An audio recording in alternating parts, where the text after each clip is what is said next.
SMR Podcast Network. You should be listening.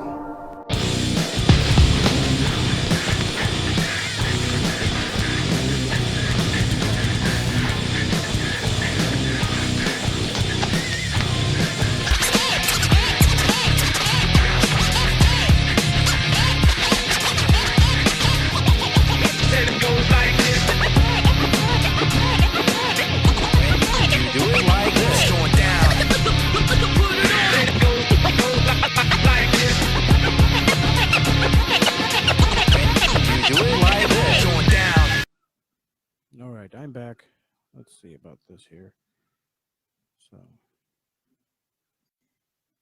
Alright, technical difficulties fixed, and let us keep this thing going.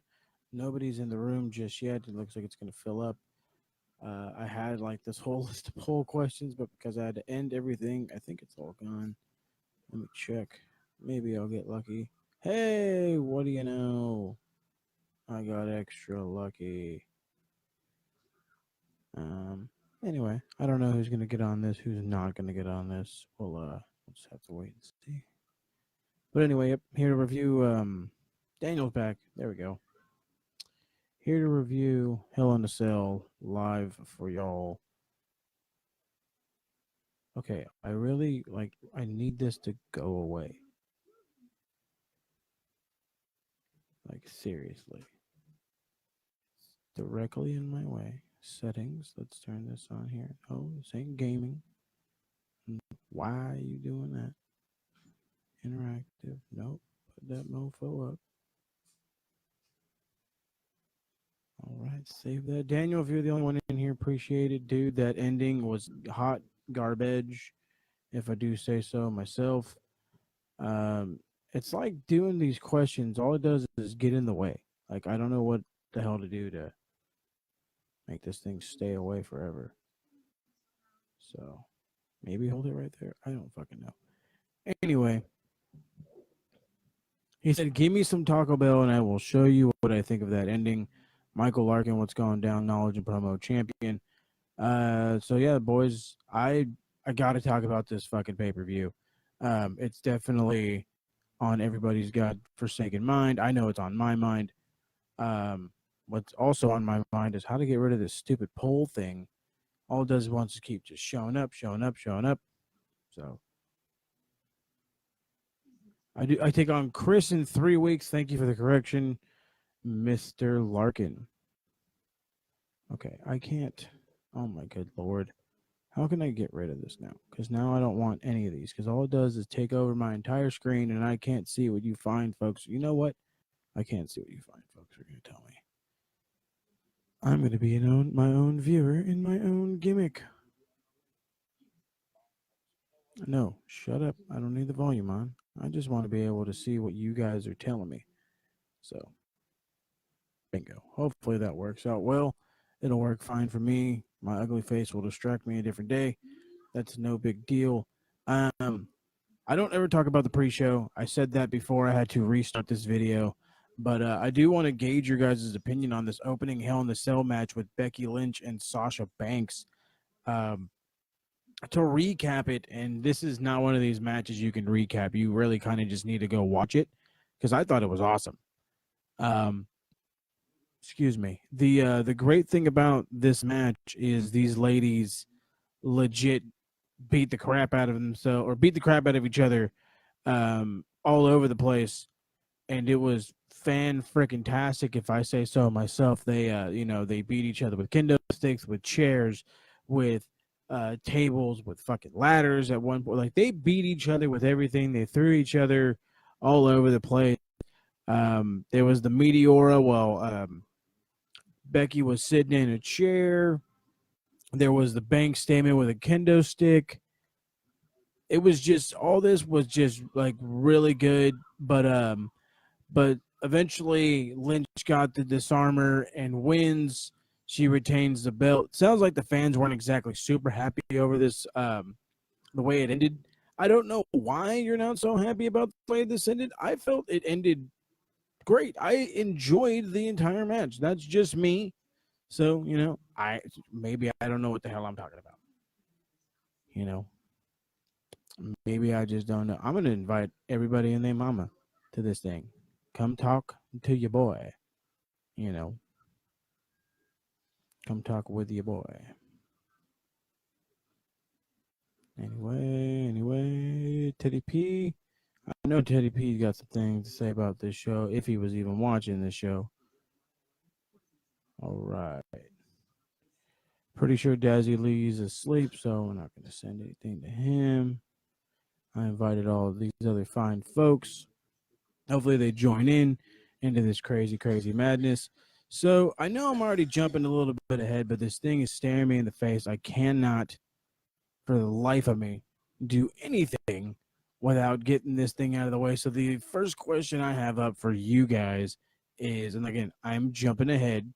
Who had the better women's match tonight? Was it Becky and Sasha inside of Hell in a Cell, or was it Charlotte and Bayley for the SmackDown Women's Championship? Which just gives, I think, Charlotte like the 13th reign. I think she's already officially beaten Randy Orton, or tied Randy Orton. Excuse me. I personally felt Becky and Sasha was a little bit better of not a little bit, a whole lot better of an opening match. Actually, a match overall, not just an opening match. It was great. Probably even close to one of the best matches on the night. But speaking of a pretty dang good match, I'm really shocked I'm saying that with guys like Roman Reigns in it. But Roman Reigns, Daniel Bryan taking on Eric Rowan and Luke Harper, the former, Bludgeon Brothers, Um, so yeah, make sure you guys are voting down there below. I know that it's on there. It probably popped up on your guys' thing. Um, vote who had the best women's match in your opinion, Sasha or Bayley, or Becky and Sasha, or I mixed it up. Anyway, you see it down there. Make sure to vote. This tornado tag. Now, first off, whoever showed up to WWE offices or sat down with Vince McMahon or whomever and told them, "Hey, bro, you need some fucking continuity." Thank you. Seriously, because you knew this match was going to be a crazy, all out of control match. They knew it was probably going to end up being no DQ, so they turned it into tornado tag. They beaten the crap out of each other. There's fucking continuity. Okay, there's an issue later on in a match where it actually makes sense that the guys got disqualified, and it was in the 6-man with AJ, but I'm pushing ahead right there. But this match was another match. It was a fucking brawl all over the place. Like I said, they beat each other everywhere. Daniel Bryan looked like the ultimate baby face, as he should. Roman's out there doing everything that he can to garner attention, to stay on the good side.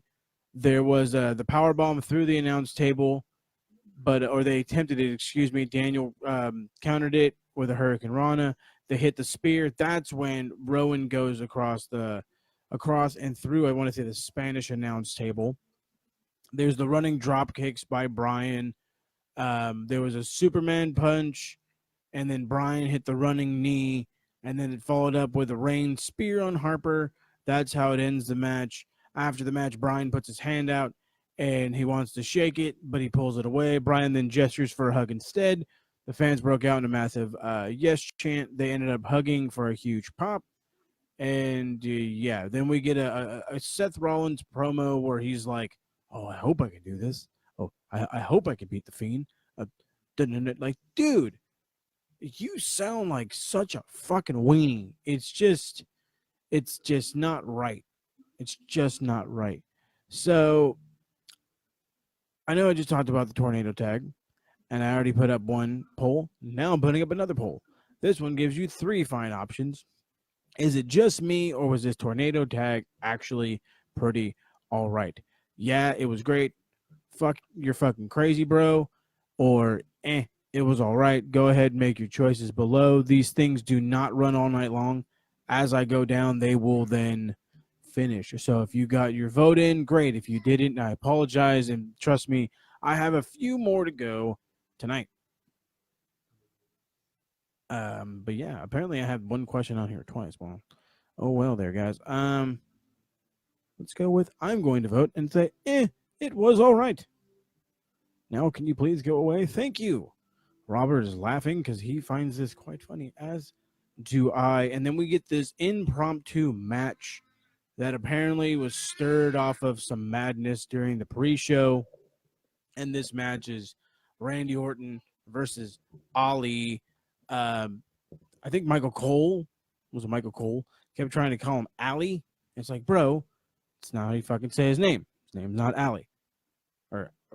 Anyway, the point is the dude fucked up his name. Anyway, this match, I don't know why I felt like this match was a slight ripoff of Seth versus Randy at WrestleMania, but it's kind of what it felt like. Kind of felt like Seth versus Randy at WrestleMania. But I mean, there was a little bit more of an athletic guy in there, like Ali is. He's a little bit more of an athletic guy. Well, I wouldn't say he's more athletic than Rollins. You know what? No, I'm lying. I would say he's more athletic than Rollins. So let's just get to the point. There was a 054 attempt. Randy moves. Ali lands on his feet, hits a tornado DDT, misses another 054. Orton hits the draping DDT, misses an RKO. And I forget how this goes. Ali fought back. Orton hit an RKO for the win. It was off of a counter. I think he was going up for something. He was going for a splash, and he caught him, and that was the win. Is Randy Orton being pushed? Is he meant to be like a 15-time world champion? Is that what's going on right here? I don't understand why Randy Orton needs to be winning any matches, let alone a match against an up-and-coming guy like fucking Ali, of all people. But I mean, hey, he's Randy Orton. He's the 13-time world champion, and apparently he's eventually going to be an 85 world time fucking champion because they have to continue to push people. We're told that we're going to get a last woman standing match between Natalya and Lacey Evans tomorrow night on Raw. I don't give a shit. I don't think you guys should either. Ali did look really good. The counter into the RKO was superb. Randy, from all of his years of doing all the great stuff that he's done, has learned as many counters as possible. I mean, he beats look, if we go back in time, I think the most infinite one is the one with Evan Bourne as he's doing the moonsault. So again, see CJ right here, full blown agrees with me. He has no fucking idea why the hell Randy Orton's going over Ali. It makes no sense at all. Unless you plan to have Randy Orton in some big match here in Saudi Arabia, because that seems to be what the main objective is right now. Everything is planned for Saudi Arabia. We have the Brock Lesnar versus Cain Velasquez happening in Saudi Arabia. And apparently Cain still doesn't have a contract signed.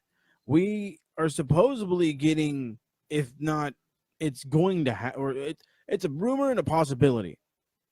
Excuse me. There you go. The shooting star press, not a moonsault. Thank you, Michael. It looks like we're going to get Tyson Fury versus Braun Strowman in some capacity, also at Saudi Arabia. Like, dude, don't we have shows that people give a shit about that you guys should be fucking planning for? We're coming off of what was the highest rated SmackDown since God only knows when, and we come out here, and let's be frank, okay? Let's be honest. Let's make this a shoot for those wrestling fans that love the lingo. This show wasn't horrible. It started out pretty okay, and it ended like a big pile of shit. You know what, dude? Tyson Fury versus Strowman is a waste.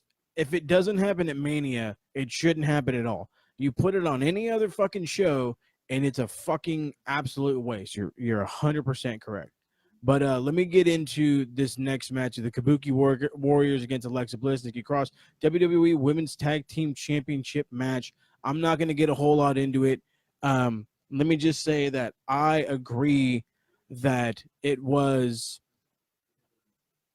fine. It was fine. I'm not going to go and say that the fucking match, blew my skirt up or any of that shit. It was fine. So let's make the question super fucking obvious. I have another poll question for you. Do you guys now give a shit about the women's tag team championships? It's a simple question. Do you care about the women's tag team championships? I'm going to say yes, as I vote in all of my own polls. It was at that a decent match. It wasn't terrible. It wasn't horrible. I've seen a hell of a lot worse, especially with the likes of Mandy Rose and Sonya Deville. Fire and Desire. Hell, the fucking Iconics have had worse matches. If you want to talk about bad matches as women's tag team champions, you talk about the Iconics. Whew. Boy, howdy, that is some bad talking there.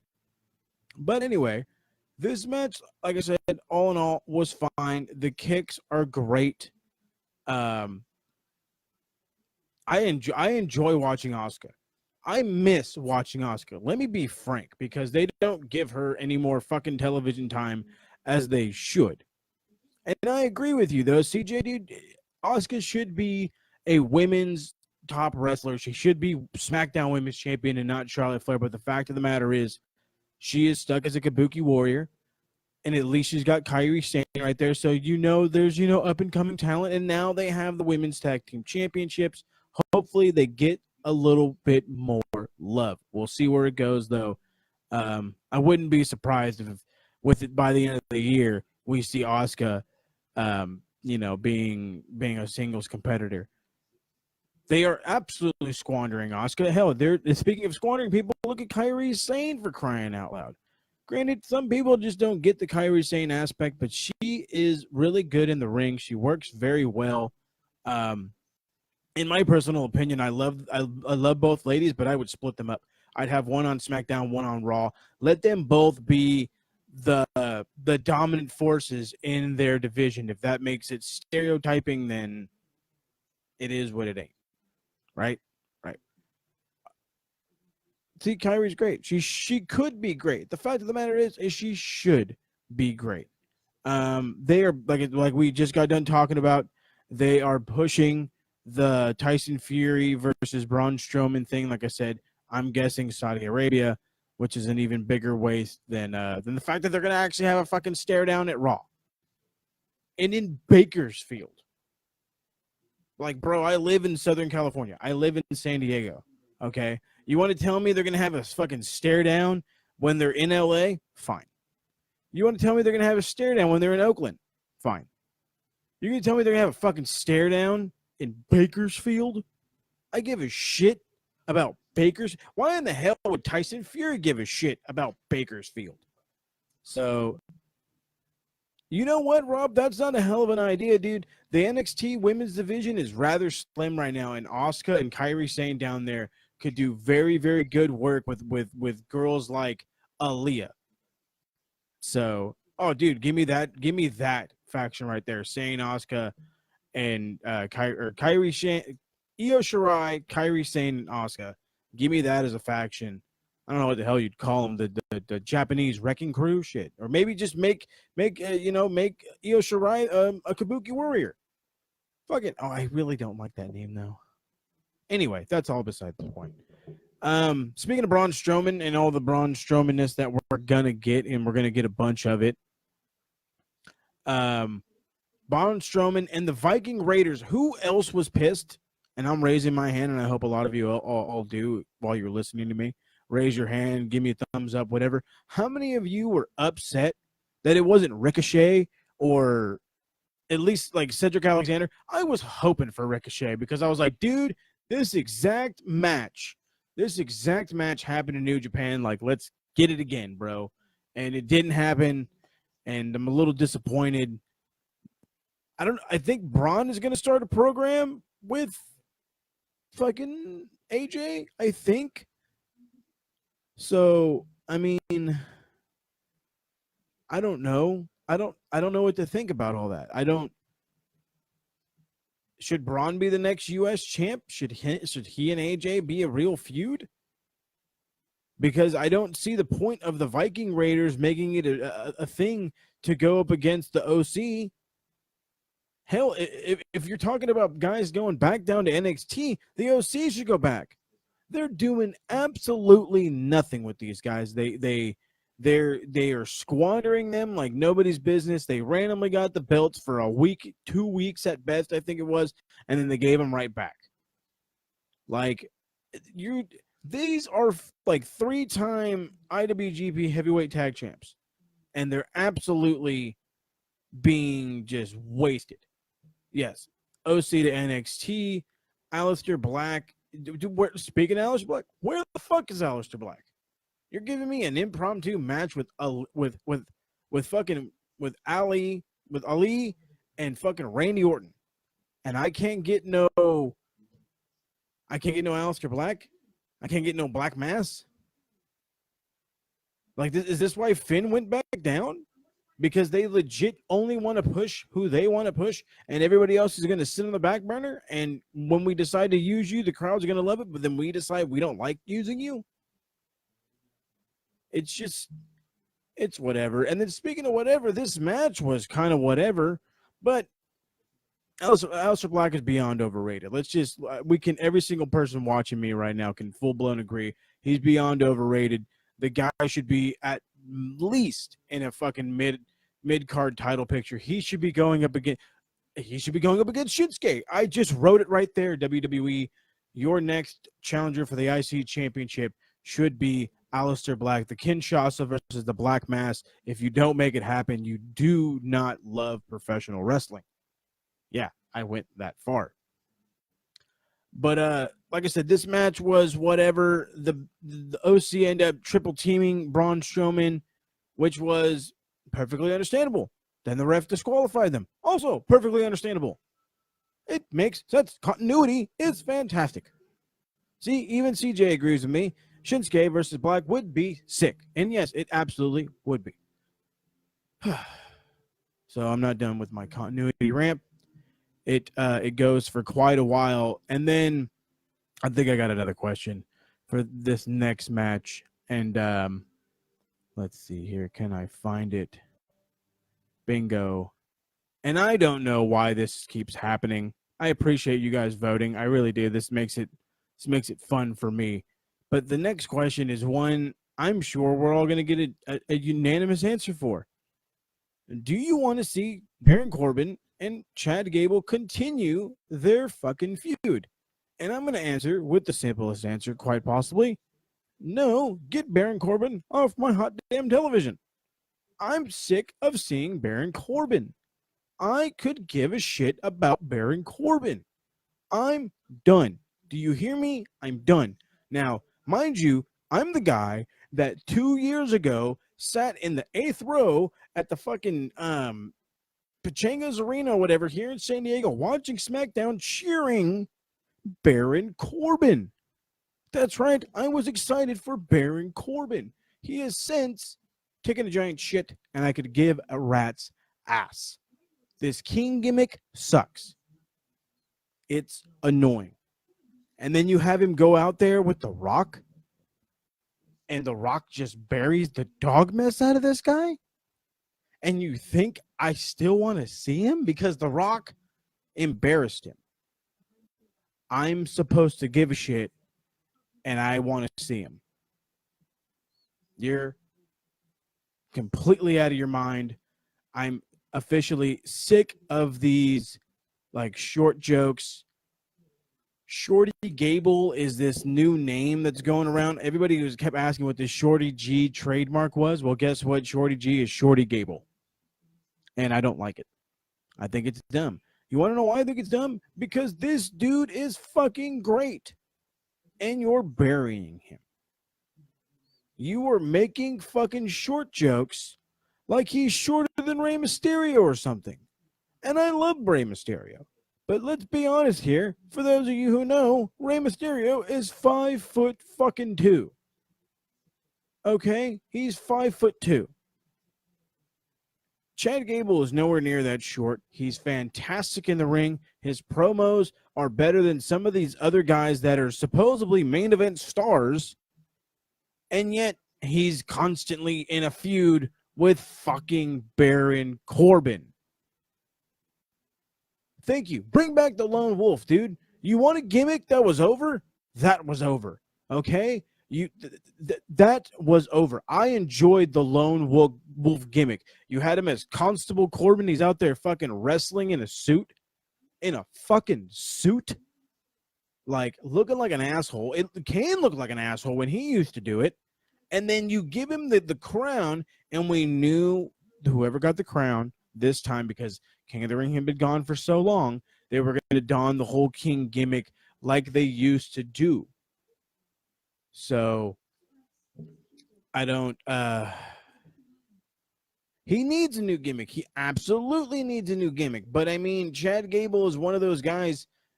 You can, if they were smart enough, they would have legit given him the Kurt Angle gimmick. They would have continued to play on the fact that he's an Olympic wrestler and he competed with Team USA and he and he this and he that, and they needed to play off of that so he could be the next fucking. Let's just make it cut and dry right here. The fucking Jason Jordan thing should have never happened. It should have been Chad Gable. That should have been his rocket to the fucking top. But no. They fucking ruined it. And you know what? Ricochet as king would have been fantastic. I enjoy the idea of Ricochet as king because, you know, he donned that gimmick in New Japan. He was King Ricochet. It worked out well. I don't really want to talk about this whole match that much. I'm just glad that Gable won. Congratulations, Chad Gable. I don't know why Greg Hamilton called him Shorty Gable, because apparently King Corbin holds that much power that he's telling the announcers what to fucking say, like he's Shane McMahon. R-Truth come out. I guess they're talking about the international commentators. They're running down the gauntlet. They're going through, you know, French, Japanese, all that shit, Portuguese, and out comes Tamina. And she's chased by R-Truth and Carmella. And this was like, this part right here, I fucking died. Okay? I fucking died. And you know what, dude? Funaki is he's over. Do you understand me? He's over. He's at a commentary booth, and we don't ever see the cat, and he's fucking over. Okay? Tamina gets like, she grabs Funaki because he kind of like ends up getting dragged as she's running away. And she pushes him, she like pulls him in front of Carmella, and him and Truth have like a fucking karate kid off, and they're just like, "What's up, bro? What's happening?" He Truth busts out the crane and shit, and then Funaki takes off his jacket. And he does like one pose, and R-Truth's like, "You know what, bro? I'm not fucking with you." He bows to him and the whole everything. He was like, he's like, "I don't want no part of it. I don't want no part of it at all." And then Carmella super kicks Tamina. 1, 2, 3. R-Truth is, from what they're saying, a 20-time 24/7 champion. I can't even say that properly. What the hell? I think Raven was like 18-time hardcore champion, but 20? This is ridiculous. Kung Fu Naki. I love it. Kung Fu Naki.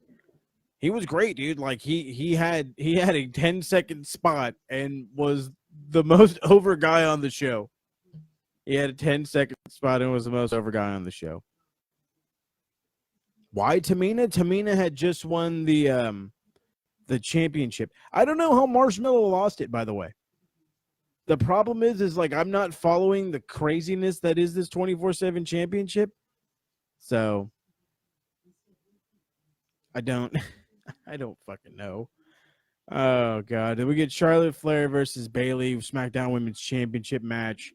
I expected a lot more out of this. I really did. Bayley pulling out the Ric Flair moves, using the ropes for leverage. The ref catches her. Flair rocks Bayley with a boot, locks in the figure eight, and that's it. And I was like, what do you mean that's it? That's it. And then Bayley throws a fit after losing the belt. It's like, dude, you're trying to be a heel. It's not working about you being a heel. What the hell? R-Truth and Funaki, it's Kung Funaki likes to drink that sake. He says, what the fuck is a what the fuck is a marshmallow? Apparently marshmallow is some, I don't know, what the fuck is a marshmallow? Hold on. I think he's a DJ. I'm going to look. Marshmallow.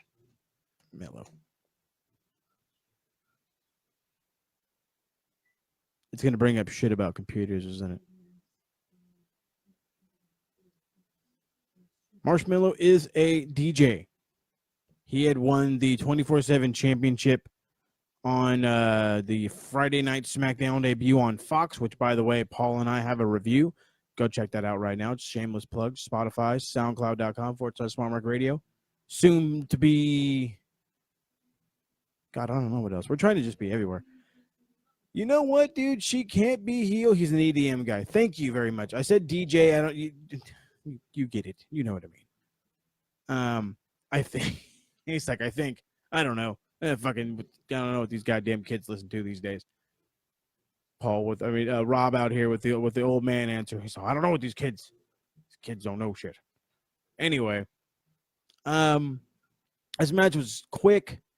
I think it's 13 for Charlotte. If anybody that's got the number has a better number for me, let me know. She's like super close to her dad. I mean, it's ridiculous. See, the self-promotion, that's why I'm so famous right now. I will legitimately have a conversation with anybody down the street and then tell them, hey, check me out on soundcloud.com/SmartMark Radio. And they're like, excuse me? And then I hit him. And I tell him, listen to my shit. And I run away. I try to come up with something funnier. I legit want to come up with cards. So thank you. I appreciate all that. The chance to it's 10 for Charlotte. Thank you, sir. Everybody's telling me 10. See, I knew I was a few over the line. So, okay, 10 works for me. But I mean, this match kind of sucked. And then, like I said, Bayley throwing a fit sucked. And I can't see her become a heel. I don't see how that could work in any way, shape, and or form. Then we get to the main event of the evening. And I want to ask this. I want to ask this very, very simple question. And no, it's not a poll question. This very is a perfect 10. I like that. Andrade certainly thinks so. Damn right. Nice to meet you. Now listen to my shit. You want to listen to my mixtape? Anyway. So I have a question for you guys, and I'd like a straight up answer. Whoever's listening, if you can give me an answer in the comment section below, it'd be fantastic. In a Hell in a Cell match, is there disqualification? Is a Hell in a Cell match a no DQ match? I'm gonna let that stew. Anyway, why the fuck was there red dark light surrounding the ring? Like I'm supposed to believe I'm watching what the fuck is it? Nightmare on Elm Street or something. Like I'm watching Freddy Krueger out here.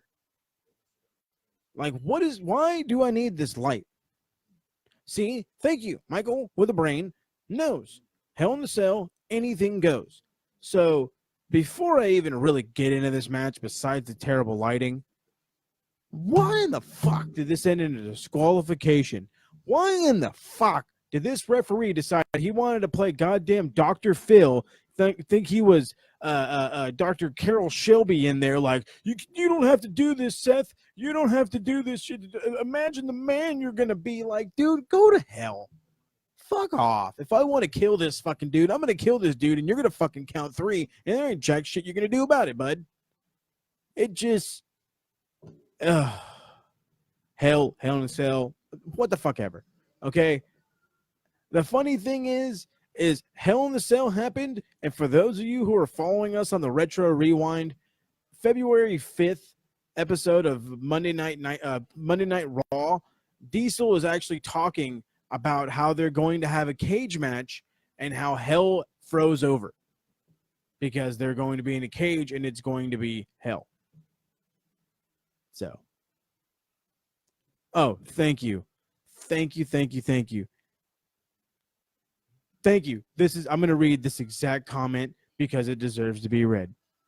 This is from Michael Larkin. Because you can do 15 to 20 curb stomps, use tables, ladders, chairs, a fucking toolbox, but God forbid you use a sledgehammer. Now, again, I ask you, the viewers, has Triple H ever been stopped, legitimately stopped, and begged and pleaded, hey, don't use this sledgehammer? No, I don't fucking think he ever does or ever has.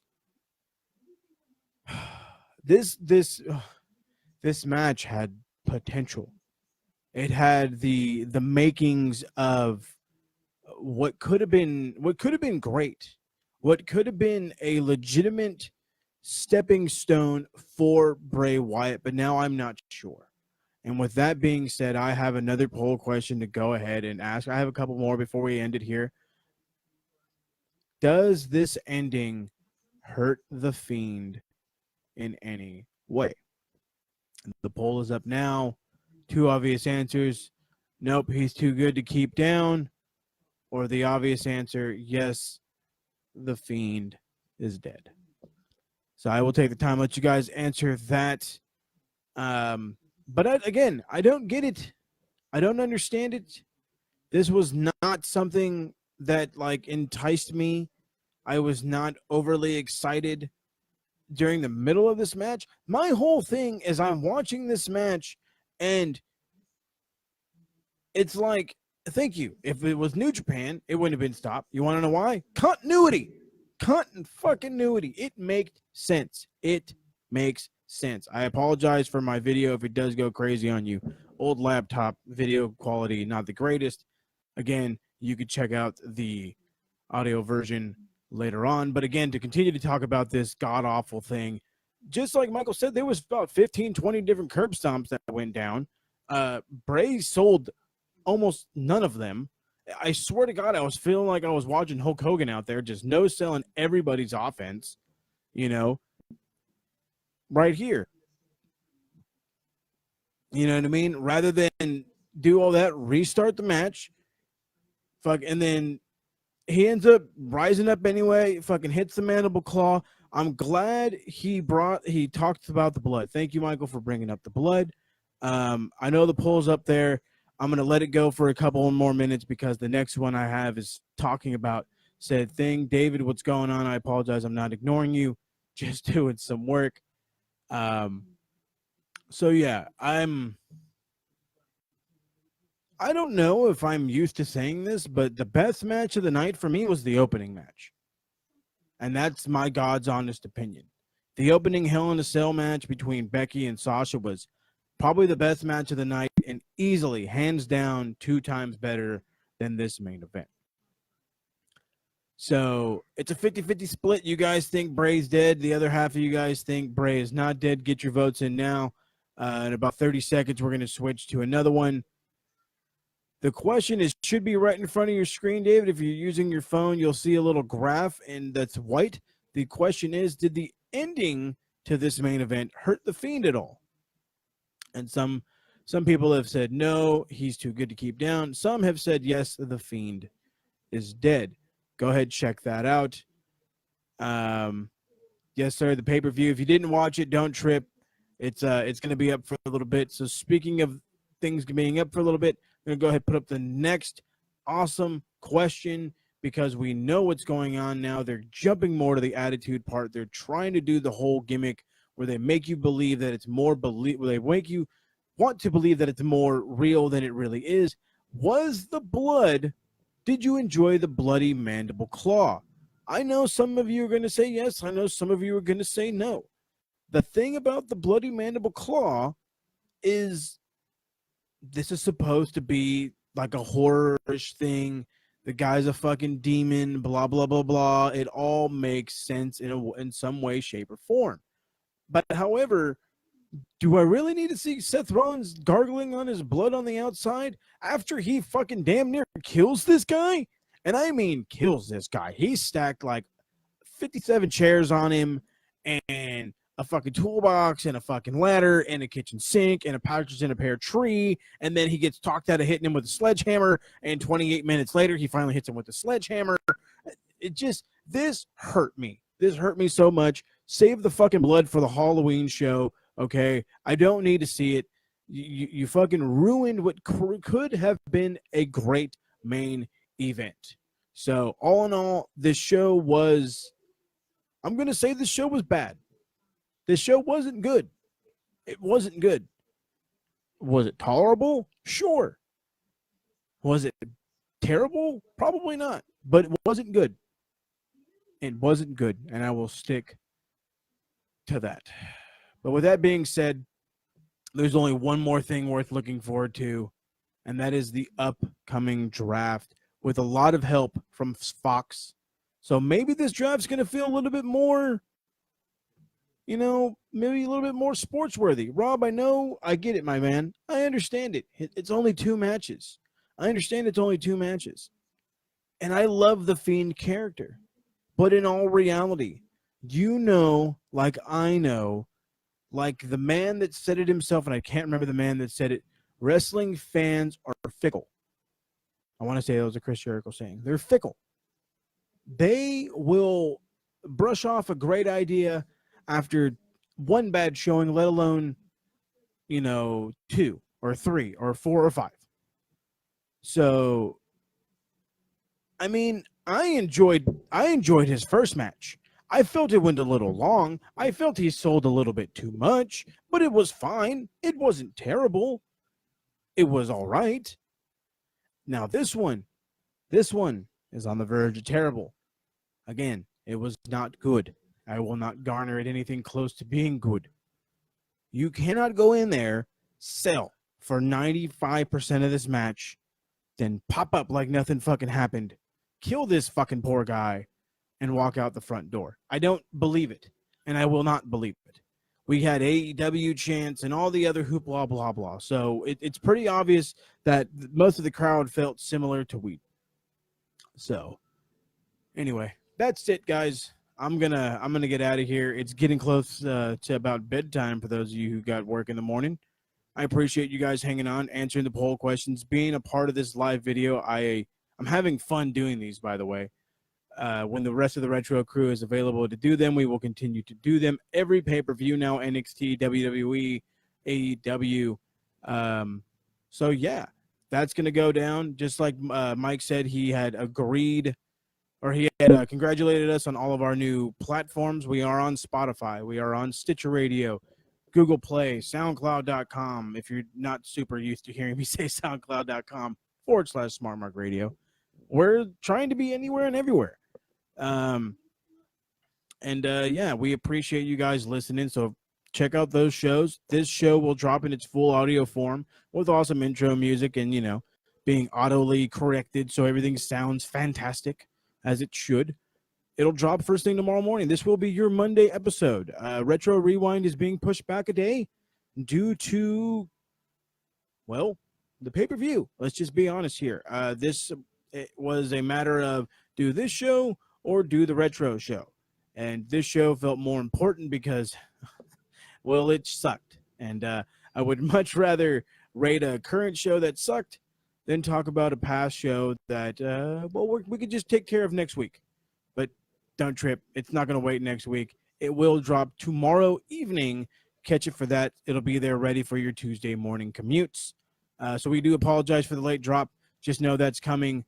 Also, check out the brand new episode, Mo and the Dead Man present the Wednesday Night Wars. We have the debut episode just dropped today. Is available SoundCloud.com/SmartMark Radio and anywhere else podcasts are found. We are working on a YouTube page for those of you who are interested in checking us out on YouTube. I will add links. I will send out links. Currently, right now, we're only going to have about 2 videos up. Little by little, we're going to be throwing episodes, certain podcasts up there. Not every episode of our podcast is going to go on there.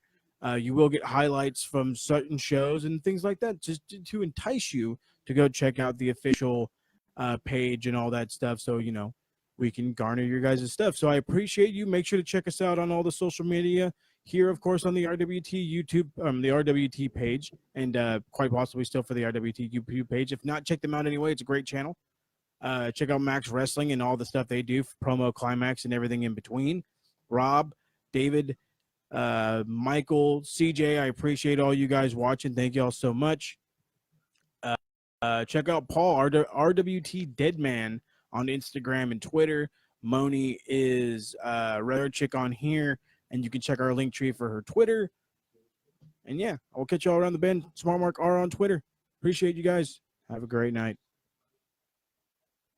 Gonna end this video now. Gonna end this video now. It says at the end of this video, you'll be able to choose if you want to save it or delete it.